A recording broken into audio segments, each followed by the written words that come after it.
오늘 말씀은 주님은 모든 상황을 아시면서 우리에게 주라고 말씀하십니다. 이 오병이의 사건이죠.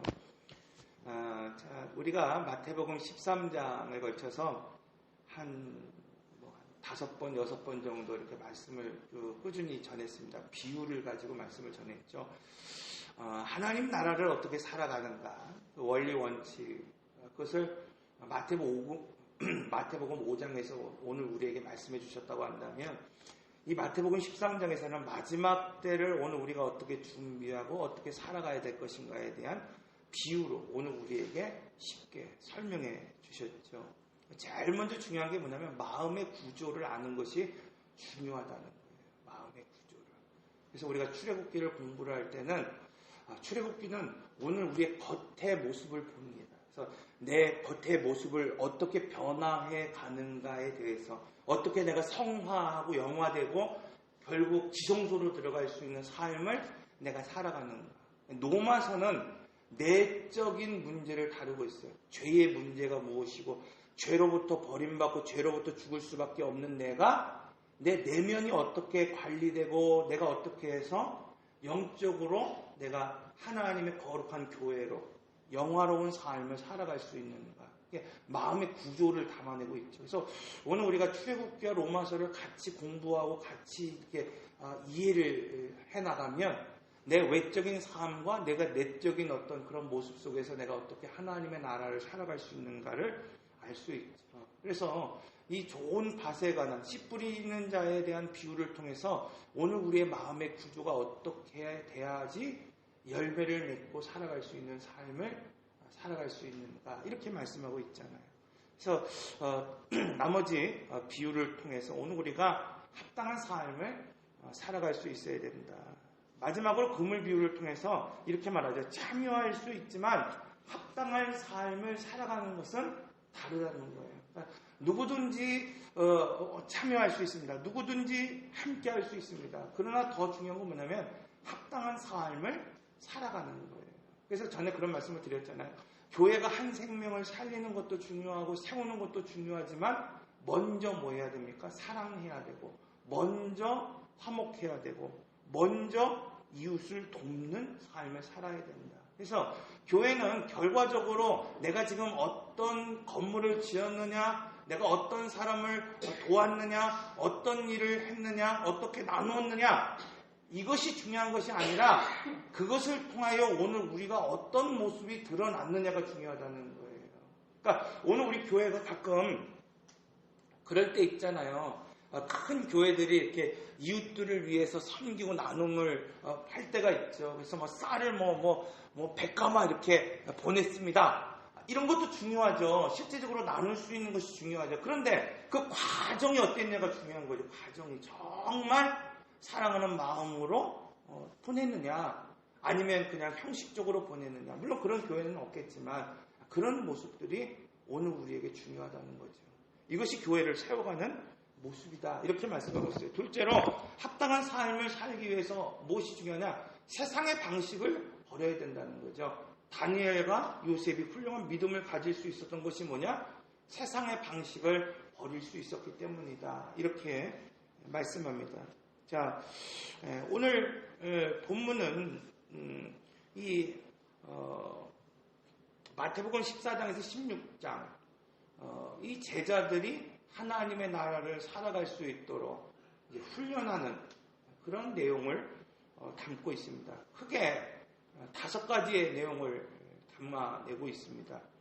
이 오병이어의 사건을 통해서 오늘 우리가 하나님의 나라를 살기 위해서 육적인 감각이 아니라 그냥 오늘 우리가 보이는 대로 느낌대로 오늘 우리가 살지 말아야 되고, 어떻게 살아야 되느냐, 힘들어도 홀로 기도할 수 있어야 된다는 거죠. 그러니까 세상의 방식대로 살아가는 것이 아니라 하나님이 원하시는 방식대로 살아가야 된다, 이렇게 가르치고 있어요. 그러기 위해서 주님이 홀로 기도하시면서 오늘 우리에게 기도 외에는 유가 없다, 이렇게 가르치시잖아요. 그러니까 하나님의 나라를 살아간다는 건 결국 뭐냐, 기도밖에 없다는 거예요. 기도밖에. 힘들어도 어려워도 기도하면서 살아갈 수 있어야 된다. 풍랑을 만날 때 이 베드로를 통하여 오늘 우리에게 주시는 말씀이 있죠. 하나님만 바라봐야 된다. 거친 풍랑을 오늘 우리가 피할 수 없지만 그 거친 풍랑을 만날 때 하나님을 바라볼 수 있는 삶을 살아야 된다. 이 사마리아 여인을 통해서 어떤 믿음이 참 믿음인가. 그리고 마지막 다시 한번 칠병이어의 사건을 통해서 다시 여전히 변하지 않는 육적인 감각과 느낌으로 살아가는 그 제자들, 훈련했지만 이 테스트했지만 아직까지 패스하지 못한 그 사람들에게 다시 한번 반복하고 훈련하는 것, 이것을 지금 통하여 하나님의 나라를 살아가는 제자들을 삼아내고 있습니다. 오늘 본문은 오병이어 이 사건을 통해서 5,000명을 먹이신 이 기적의 사건을 오늘 우리에게 보여주고 있습니다. 성경을 보면은 이 사복음서에 유일하게 다 기록된 기적 사건이 이 오병이어의 사건입니다. 우리가 알고 있는 예수님의 탄생 사건도 사복음서에 다 기록되지 않았어요. 그럼 왜 주님의 탄생도 사복음서에 기록되지 않았는데 이 오병이어의 사건을 왜 사복음서에 위치해 놓았을까? 왜 그런 중요한 위치에 이것을 놓았을까? 그것을 좀 알아야 되죠. 첫째로 제자들이 이 땅에서 해야 할 일이 무엇인지를 가르쳐 주시기 위함이라는 거예요. 그러니까 이 오병이어의 사건은 단순히 그냥 굶주린 백성들에게 하나님이 5,000명을 먹인 기적의 사건이 아니라는 거죠. 이 사건을 통해서 하나님은 제자들에게 분명하게 보여주고 싶은 것이 있었다는 거예요. 그러니까 이 사복음서를 통해서 오늘 우리에게 들려주실 때에 오늘 우리에게 하나님이 말씀하고자 하는 것이 있다는 거예요. 단순히 우리가 예수를 믿으면 오병이어의 기적처럼 내가 그냥 오병이어를 하나님에게 갖다 놓으면 하나님께서 내 가정을 5,000명이 먹고 남을 만큼 양식을 부어주고 은혜를 부어주겠지. 지금 이 말씀이 아니라 이 사건을 통해서 제자인 오늘 우리가 무엇을 해야 되는가, 이것을 말씀하고 있습니다. 출애굽기를 통해서 하나님이 이스라엘 백성들이 결단하고 애굽으로 나올 때 제일 먼저 하신 것이 무엇이냐? 공급하는 거예요. 양고기를 먹으라. 공급하시는 거예요. 공급. 왜? 공급하지 않으면 여러분 결단한다고 해서 여러분 그 삶을 살아가지 못하는 거예요. 은혜가 공급되고 말씀이 공급되고 에너지가 공급될 때 어떻습니까? 여러분 오늘 우리가 결단한 대로 살아갈 수 있습니다. 그러므로 여러분 오늘 우리가 바로 이 땅에 구원받은 오늘 우리에게 예수 그리스도가 생명의 양식인 것을 오늘 우리에게 말씀해 주시면서 그 생명의 양식을 오늘도 우리가 먹고 마시고 공급되지 않으면 안 된다, 이렇게 말씀하고 있죠. 예수님은 이 오병이어의 사건을 통해서 제자인 오늘 우리로 하여금 굶주린 그 백성들을 먹이셨던 것처럼 이 생명이신 예수 그리스도를 먹여야 할 사명이 오늘 우리에게 있다는 것을 오늘 우리에게 깨닫게 하십니다. 그런데 여러분 오늘 이 본문의 말씀을 오늘 우리가 읽을 때 이것을 깨달을 수 있어야 된다는 거예요. 광야에서 굶주리는 백성을 보면서 이것을 훈련시켜 주시면서 그들을 어떻게 먹이고 또 어떻게 공급하느냐 지금 알려주시는 거죠. 그런데 이것이 어떤 방법으로? 세상의 방법이 아니라 하나님의 방법으로 오늘 우리에게 살아갈 수 있도록 알려주신다는 거예요. 여러분 제자는 어떤 특권을 가지고 있습니까? 그냥 내가 제자로서 잘 먹고 잘 사는 것, 이것이 오늘 우리에게 특권이 아니라 제자에게 특권은 무엇이냐? 죽어가는 영혼들에게 이 생명의 양식을 나눌 수 있는 것이 제자의 특권이에요. 그것이 제자의 책임입니다.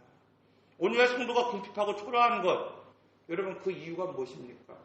내가 단지 그냥 가난해서, 여러분 오늘날 성도들이, 제자들이 초라합니까? 오늘날 교회가 고난을 당하기 때문에 여러분 오늘 우리가 초라합니까?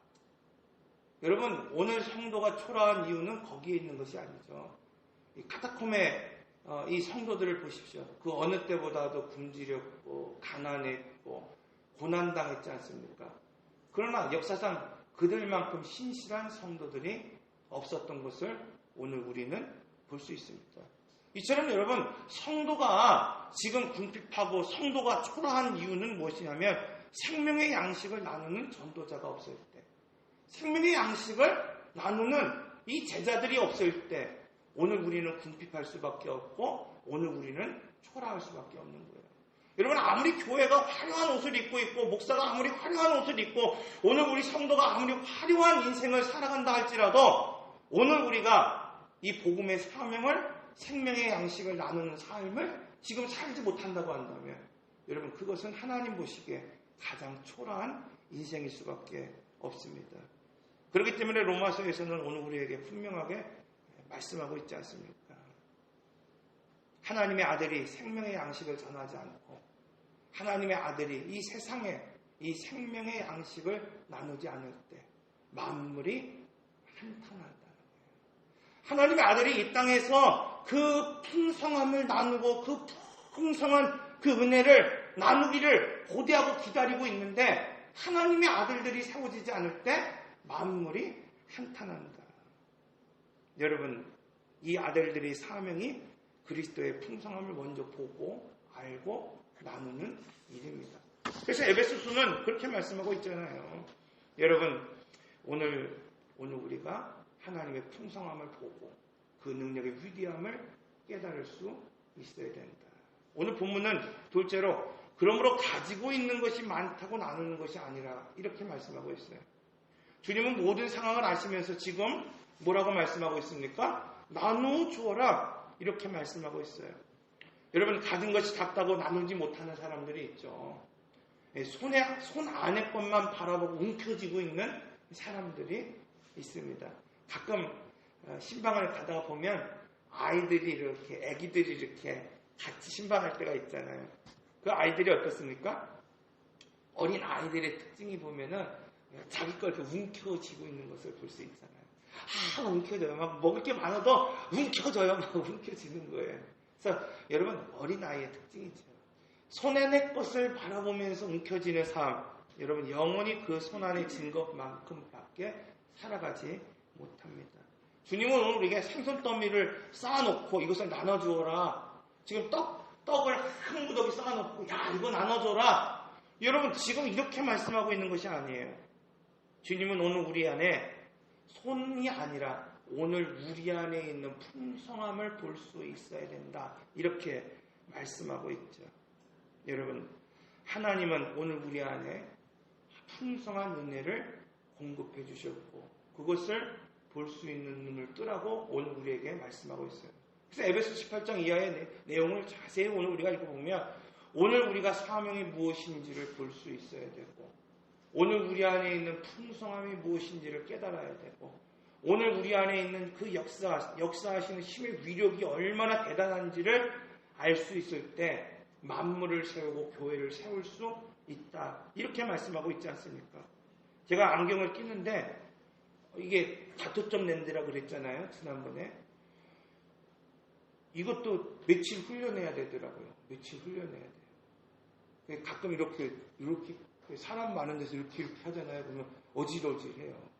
여러분, 하나님은 지금 오늘 우리에게 어떤 시각을 가지라고 말씀하시냐면은 내 손에 있는 것, 내 환경에 있는 것, 그것만 지금 보는 것이 아니라 여러분, 영적인 눈이 열리도록 지금 훈련하라 이렇게 말씀하고 있어요.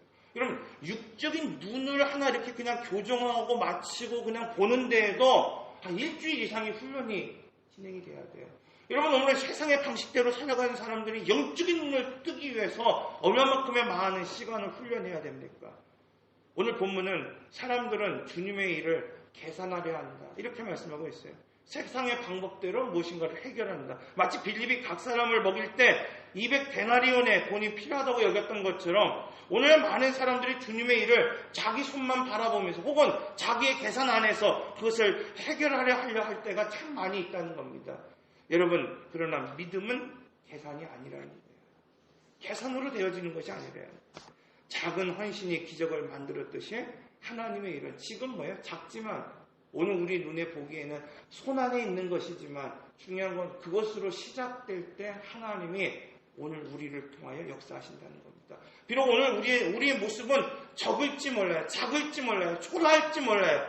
그러나 여러분, 이 작은 것이 씨앗이 돼서 그 안에 풍성한 생명을 주시는 분은 누구냐? 하나님이시다. 이렇게 말씀하고 있어요. 그래서 오늘 우리 주님은 오늘도 우리를 향하여서 오늘 우리의 형편을 알고 상황을 잘 알면서도 지금 뭐라고 말하고 있습니까? 주라, 사랑하라, 나누라 이렇게 말씀하고 있습니다. 그러므로 여러분 오늘 우리가 어린 소자가 되어서 내 방식만을 고집하지 말고 지금 삶의 자유, 내 아내에게, 내 아이에게 그들의 필요를 여러분 지금 돌봐줄 수 있어야 돼요. 영적인 필요를 말합니다. 내 아내에게 영적으로 기도해 줄 수 있어야 되고 내 자녀에게, 내 손주들에게 영적인 필요들을 여러분 공급해 줄 수 있는 사람.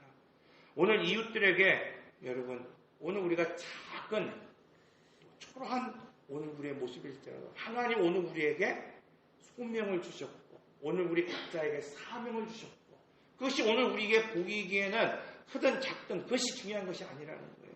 오늘 무엇이 됐든지 간에 그것을 통하여 오늘 우리 안에 풍성함을 보고 위력을 보고 힘을 볼 수 있다고 한다면 여러분 오늘 우리는 얼마든지 이 작은 소자와 같이 오늘 우리 안에 있는 것들을 통하여서 5천 명을 먹일 수 있는 그 능력 있는 삶을 살아갈 수 있습니다. 그래서 오늘 주님은 모든 상황을 아시면서도 우리 안에 오늘 우리에게 주라 이렇게 말씀하고 있습니다.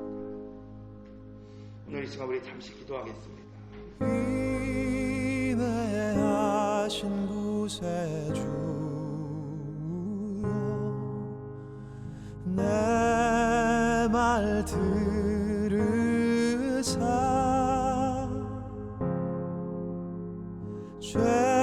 죄인 오라 하실 때에